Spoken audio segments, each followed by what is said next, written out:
ladies, I am here tonight on the show. And tonight I'm going to talk about the fucking NBA playoffs, the fucking Memphis. Well, first, the Boston Celtics versus the Milwaukee Bucks. What a fucking win by the Boston Celtics, man. Jesus Christ. Jaylen Brown comes out and almost pretty much outscores the team in the first half. I think he scored 25 points in the first half. He cooled off in the second half, only scored 5. He finished with 30, but he was a huge X factor. Man, they were making all them damn threes. I think they made like 20 3 pointers where Milwaukee only made like 3. They were very tough on Giannis in the beginning. Yeah, I think but Giannis did figure some stuff out in the second half. I think he had only 5 points in the first half, but he had 23 in the second half. So Giannis figured some stuff out.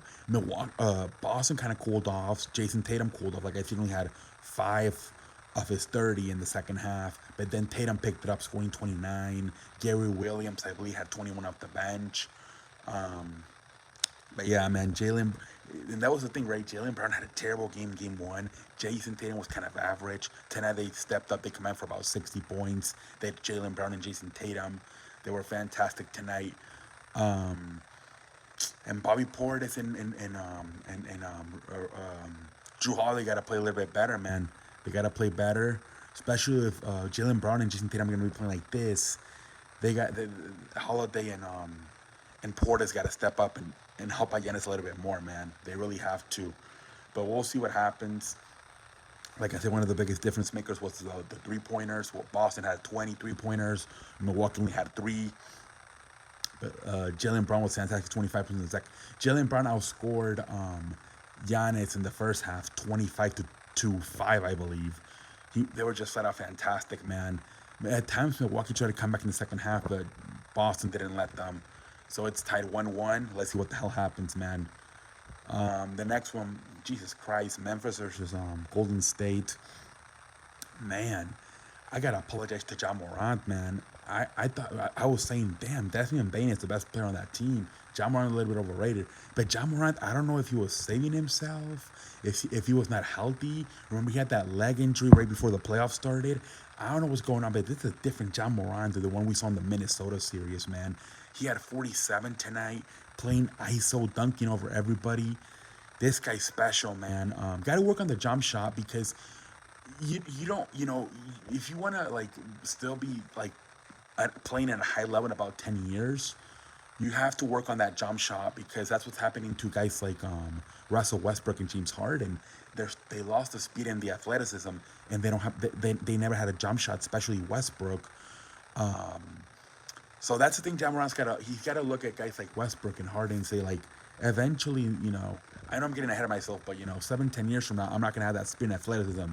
So he's got to work on that jump shot, but he's a fantastic ball player. He reminds me of Westbrook, Harden, Derrick Rose back in the day with that speed and athleticism.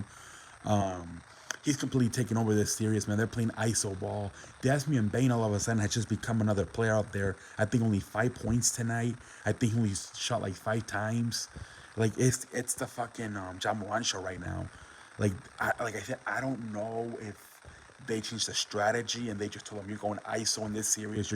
We're riding with you, or if he was still hurt in the Minnesota series. But this is a completely different player than what we saw in Minnesota, man. I think in both games he had 40 points so far. He is killing it right now. It's Ja Morant, man. Um, Warriors, obviously, Gary Payton gets hurt. Fucking Dylan Brooks. I don't know what the fuck. That looked like when WWE, when somebody attacks somebody from behind, right when they're coming out to the ring. That was a terrible, dirty play right there by Dylan Brooks. He took out Gary Payton. Gary Payton out probably for the season with a broken shoulder. Um, and now I don't know, man. Klay Thompson might be hitting a wall. He only had 12 points tonight. Um, you're gonna have to maybe start Jordan Poole now. I don't know, man.